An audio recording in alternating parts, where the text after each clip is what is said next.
نحمده ونصلي على رسوله الكريم أما بعد فأعوذ بالله من الشيطان الرجيم بسم الله الرحمن الرحيم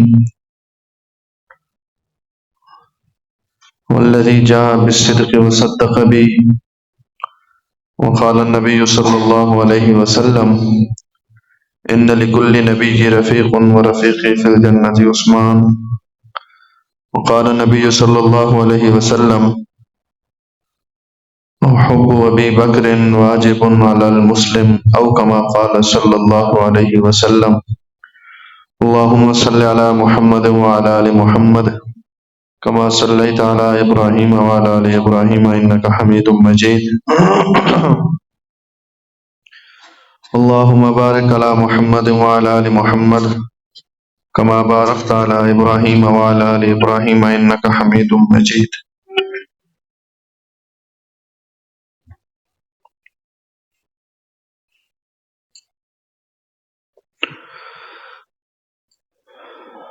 جمادی الثانی کا مہینہ شروع ہو چکا ہے۔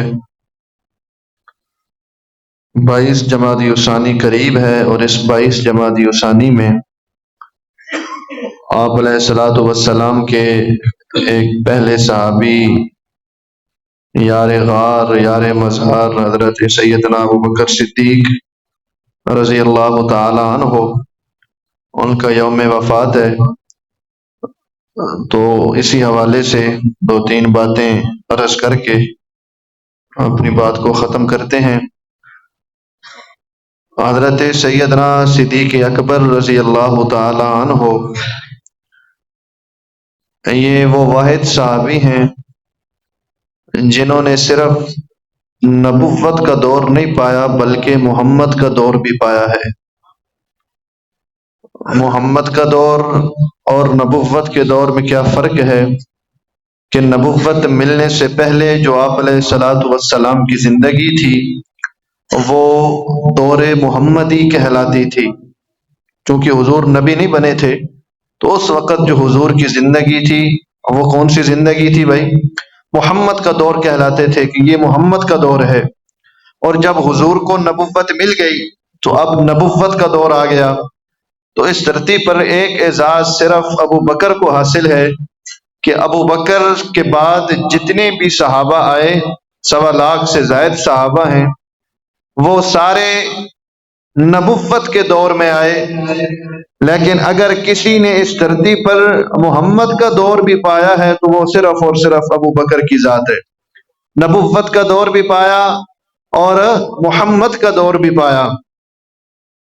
علماء نے لکھا ہے 18 سال کی عمر سے ابو بکر حضور کے ساتھ جڑے۔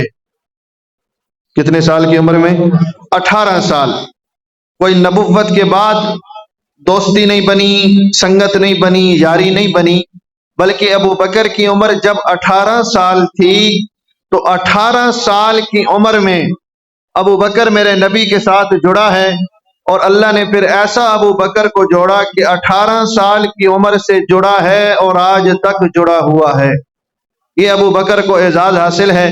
حضرت امام زین العابدین رضی اللہ تعالی عنہ رحمت اللہ تعالی علیہ، ان سے ایک مرتبہ کسی نے پوچھا کہ حضرت ابو بکر و عمر کا مقام کیا ہے؟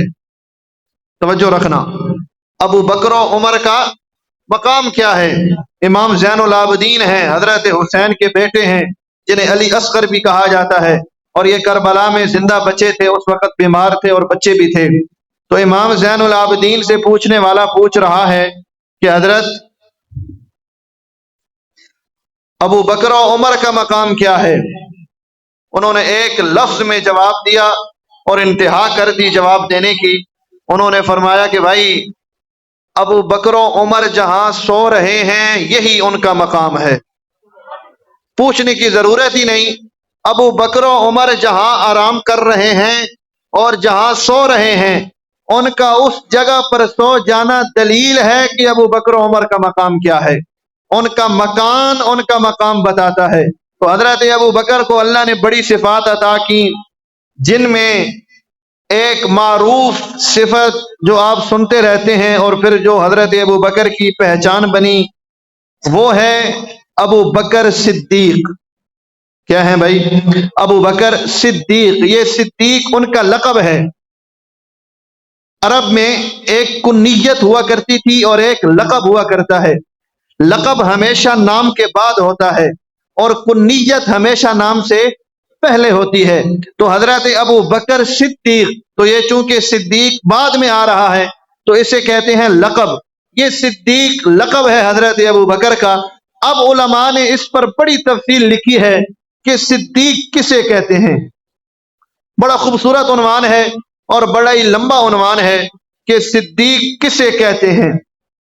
ہم نے تو صرف آج تک یہی سنا ہے کہ صدیق سچے کو کہتے ہیں یا صدیق دوست کو کہتے ہیں۔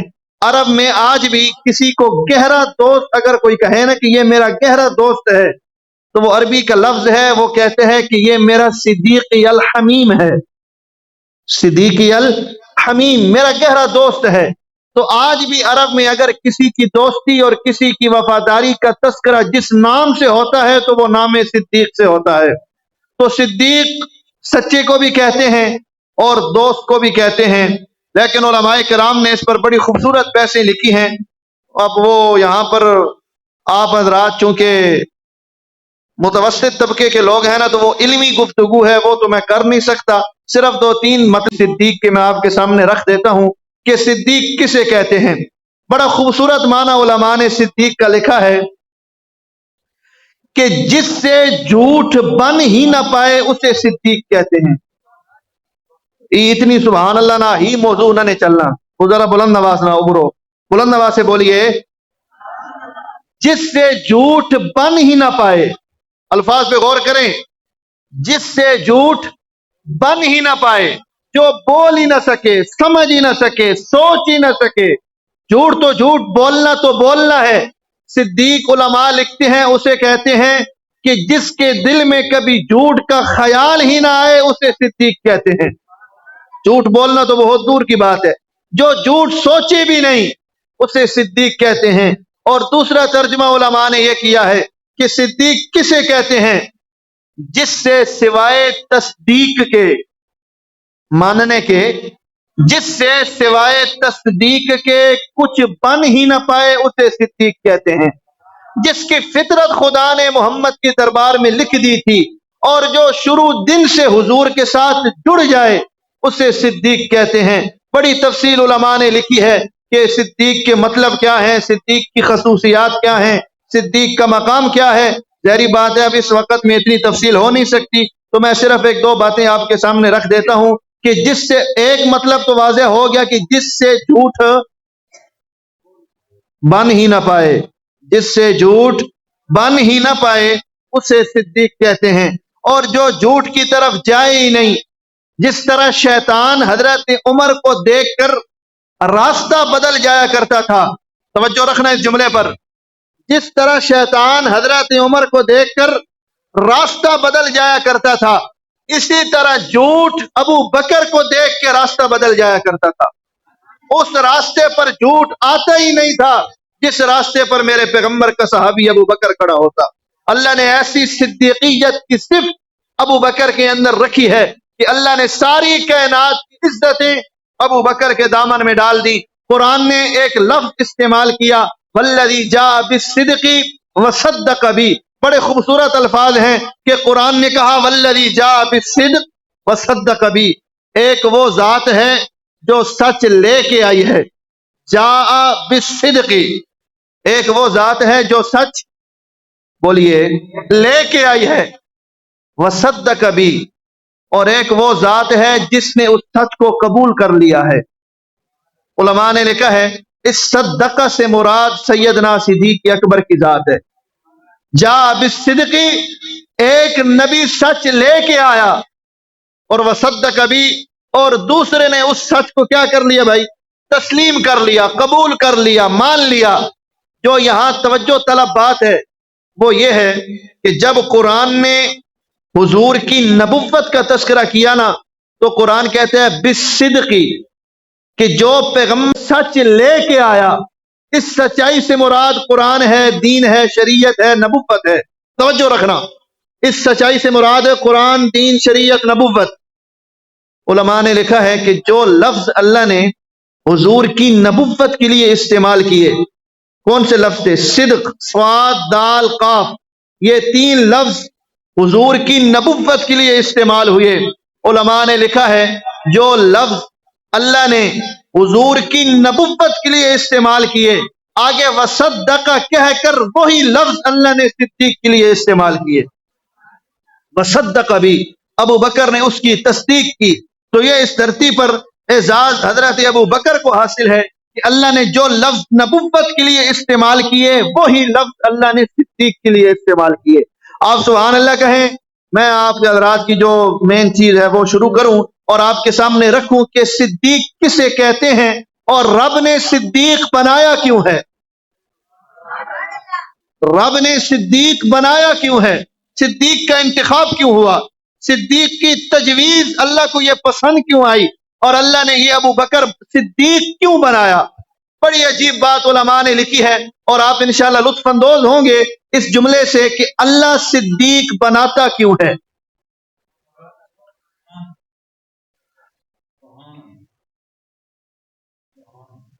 پچھلے جتنے بھی انبیاء آئے نا، پچھلے جتنے بھی انبیاء تھے وہ مصدق بھی تھے اور مبشر بھی تھے۔ یہ جملہ سمجھے، میں شروع کرتا ہوں اپنی بات کو۔ جتنے بھی انبیاء آئے وہ مصدق بھی تھے اور مبشر بھی تھے۔ مصدق کہتے ہیں پچھلے نبیوں کی تصدیق کرنے والے کو، توجہ رکھنا، پچھلے نبیوں کی تصدیق کرنے والے کو مصدق کہتے ہیں، اور مبشر کہتے ہیں کہ اگلے نبی کی خوشخبری دینے والے کو۔ یعنی وہ نبی بیک وقت مصدق بھی ہوا کرتا تھا اور مبشر بھی ہوا کرتا تھا، پچھلوں کی تصدیق کی، اگلے کی خوشخبری دی، تو وہ نبی مصدق بنا اور مبشر بنا۔ سرکار دو عالم صلی اللہ علیہ وسلم، میرے محبوب علیہ السلام، جب اس دنیا کے اندر تشریف لے کے آئے ہیں، اللہ نے میرے پیغمبر پر نبوت کا دروازہ بند کر دیا ہے۔ اب کوئی پیغمبر میرے نبی کے بعد نہیں آئے گا۔ اللہ نے قیامت کی صبح تک میرے پیغمبر کی نبوت کا دروازہ کھلا رکھا ہے۔ کوئی نبی نہیں آئے گا، کوئی نبی رسول بن کر بھی نہیں آئے گا۔ یہ سارے دروازے میرے پیغمبر کی نبوت پہ اللہ نے بند کر دیے ہیں۔ پچھلے جتنے بھی انبیاء آئے ہیں وہ مصدق بھی ہوا کرتے تھے، مبشر بھی ہوا کرتے تھے۔ حضرت عیسیٰ علیہ السلام اس دنیا میں تشریف لے کے آئے ہیں، انہوں نے حضرت موسیٰ کی تصدیق کی ہے۔ موسیٰ کی تصدیق کرنے میں وہ مصدق بنے ہیں، میرے پیغمبر کی خوشخبریں موجود ہیں، اس کے اندر جلنے کی ساری صفات موجود ہیں۔ اللہ نے ابو بکر کو یہ مقام عطا کیا ہے۔ شاہ ولی اللہ محدث دہلوی رحمہ اللہ لکھتے ہیں، اللہ جو وحی میرے پیغمبر کے سینے پہ نازل کرتا ہے، اس وحی کی روشنیاں ابو بکر کے سینے پر بھی پڑتی ہیں۔ بول پڑے خدا کے لیے بول پڑے۔ وحی کی روشنی میرے پیغمبر کے سینے پہ آتی ہے، لیکن اللہ نے صدیق کے دل کو یہ اثر عطا کیا ہے، صدیق کے دل کو اللہ نے یہ خصوصیت بخشی ہے کہ وہی محمد کے سینے پہ آتی ہے، روشنی ابو بکر کے سینے پہ پڑتی ہے۔ اتنا اللہ نے بلند کر دیا ہے۔ میرے محبوب علیہ السلام کو اللہ نے ابو بکر کا ساتھ عطا کیا ہے، ہر مقام پر میرے پیغمبر کے ساتھ کھڑا نظر آنے والا۔ جب میرے پیغمبر رسول بن کے آئے ہیں، ہر طرف میرے پیغمبر کی تکذیبیں ہو رہی ہیں، ادھر بھی کافر کھڑے ہو کر میرے پیغمبر کو شاعر کہہ رہے ہیں، ادھر بھی کھڑے ہو کر میرے پیغمبر کو مجنون کہا جا رہا ہے۔ کوئی ادھر سے تنقید کر رہا ہے، کوئی سامنے سے مخالفت کر رہا ہے، کوئی پیچھے سے وار کر رہا ہے۔ سارا ماحول میرے پیغمبر کے خلاف کھڑا ہو گیا، سارے بڑے بڑے سردار میرے پیغمبر کے دشمن کھڑے ہو گئے۔ اللہ میری تصدیق کون کرے گا؟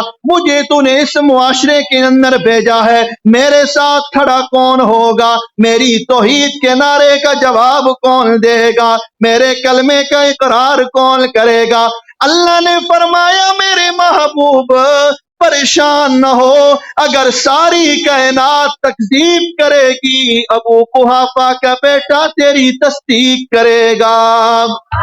میں ابو بکر کو تیرے ساتھ کھڑا کر دوں گا، تیرا کندھا بھر کر ابو بکر ہر میدان میں ساتھ چلا جائے گا۔ تو بدر میں لے جا، وہ بدر میں چلا جائے گا، تو احد میں لے جا، وہ احد میں چلا جائے گا۔ اگر تو میرے ابو بکر کو ہجرت والے مشکل سفر میں بھی ساتھی بنا لے گا، ابو بکر تیرے ساتھ کھڑا نظر آئے گا۔ میں یہ بتا رہا ہوں صدیق کسے کہتے ہیں؟ صدیق کون ہوا کرتا ہے؟ جس سے جھوٹ بن ہی نہ پائے اسے صدیق کہتے ہیں۔ جو ہمیشہ سچائی کا ساتھ دے، جو ہمیشہ سچ بولے، جو ہمیشہ سچائی کے ساتھ چلتے چلتے چلتے اتنے مقام تک چلا جائے کہ پھر سچائی ابو بکر کا استقبال کرتی نظر آئے، سچائی ابو بکر کا تعارف کرواتی نظر آئے۔ پوری کائنات کے اندر اللہ نے جتنے انسانوں کو بنایا ہے، جتنے شریف انسان بنائے ہیں، جاؤ ذرا انسانیت کے دروازے پہ دستک دو، تمہیں اندر سے سچائی نظر آئے گی، تمہیں اندر سے اخلاق نظر آئیں گے، تمہیں اندر سے بلندیاں نظر آئیں گی۔ خدا توجہ رکھنا، میرے جملے ضائع نہ کرنا۔ انسانیت کے دروازے پہ دستک دو، تمہیں اخلاق نظر آئیں گے، تمہیں عدل نظر آئے گا، تمہیں سچائی نظر آئے گی، تمہیں بلندی نظر آئے گی۔ لیکن اگر سچائی کے دروازے پہ دستک دو گے اندر سے ابو بکر نظر آئے گا۔ اللہ نے ابو بکر کا تعارف سچائی کے ساتھ نہیں بلکہ سچائی کا تعارف ابو بکر کے ساتھ رکھ دیا ہے۔ پوری کائنات سچائی لے کے پھرتی ہے، سچائی صدیق لے کے پھرتی ہے۔ اتنا اللہ نے سچا بنایا ہے۔ حافظ ابن قیم رحمہ اللہ لکھتے ہیں صدیق اسے کہتے ہیں جو اپنا ظاہر بھی نبی کے حوالے کر دے، جو اپنا باطن بھی نبی کے حوالے کر دے، جو اپنا سرن بھی نبی کے حوالے کر دے، وہ ہر پہلو سے اپنا آپ پیغمبر کے حوالے کر دے۔ توجہ رکھنا، خدا را توجہ۔ صدیق کسے کہتے ہیں؟ حافظ ابن قیم نے بڑی عجیب بات لکھی ہے، جو اپنا ظاہر بھی نبی کے حوالے کر دے، جو اپنا باطن بھی نبی کے حوالے کر دے، وہ اندر سے بھی نبی کا ہو جائے، وہ باہر سے بھی نبی کا ہو جائے۔ اللہ ابو بکر کو اتنا پیغمبر کے قریب کر دیتا ہے، پھر ابو بکر کی کھڑکی سے دیکھو گے تو اندر نبوت کے انوار نظر آئیں گے۔ صدیقیت کی کھڑکی کھلے گی، سامنے نبوت کے انوار نظر آئیں گے۔ کسی کی کھڑکی کھلے باغیچے میں کھلتی ہے، کسی کی کھڑکی گلشن میں کھلتی ہے، کسی کی کھڑکی گلی میں کھلتی ہے، کسی کی کھڑکی بازاروں میں کھلتی ہے۔ میں قربان جاؤں صدیق تیری کھڑکی پر جس کی کھڑکی نبوت کے اندر کھلتی ہے۔ صدیق کی کھڑکی کو کھول کے دیکھو گے، اندر میرا پیغمبر نظر آئے گا، اندر صدیق نظر آئے گا۔ اللہ ابو بکر کو اتنا محمد کے قریب کر دیتا ہے کہ امت میں ایک ہی شخص ایسا ہوا کرتا ہے جس کا نفس نبی کے نفس کے اتنا قریب ہو جاتا ہے، نبی اپنی منہ سے کوئی بات نکالے صدیق کا دل اس بات کو تسلیم کر لیتا ہے۔ نبی کے منہ سے بات نکلے فوراً اگر کوئی تصدیق کرے تو اسے صدیق کہتے ہیں۔ قلب صدیق کی قوت اتنی ہے، ابو بکر کا دل اللہ نے اتنا نبی کے قریب کر دیا ہے۔ میں نے پہلے کہا کہ حضرت شاہ ولی اللہ نے لکھا ہے کہ وحی کی روشنیاں، وحی آتی تو حضور کے سینے پہ ہے لیکن اس کی روشنیاں کہاں جاتی ہیں؟ بولیے اگے جی میں دس رہا پہلے ہونا صدیق اکبر پہ پڑتی ہیں، وہی آتی نبی پہ ہے لیکن اس کی روشنیاں کہاں جاتی ہیں؟ صدیق پہ جاتی ہیں۔ وہی کا تعلق دل کے ساتھ ہوا کرتا ہے، بس آخری بات کر رہا ہوں، وہی کا تعلق دل کے ساتھ ہوا کرتا ہے، دل ہو جاتے ہیں۔ جب ابو بکر نے اپنا ظاہر نبی کے قریب کر دیا، ابو بکر نے اپنا ظاہر نبی کے قریب کر دیا، نبی نے مصطفیٰ کا اندر صدیق کے قریب کر دیا۔ نبی کا اندر ابو بکر کے قریب ہو گیا. اب وہی نبی پہ آتی ہے، روشنیاں صدیق کے سینے پہ پڑتی ہیں، وہی تجلیاں ابو بکر نبی پہ آتی ہیں، لیکن ان تجلیوں کی روشنیاں صدیق پہ پڑتی ہیں. اس لیے تو کسی نے کہا تھا کہ نبی کے من کو بھا جائے اسے صدیق کہتے ہیں.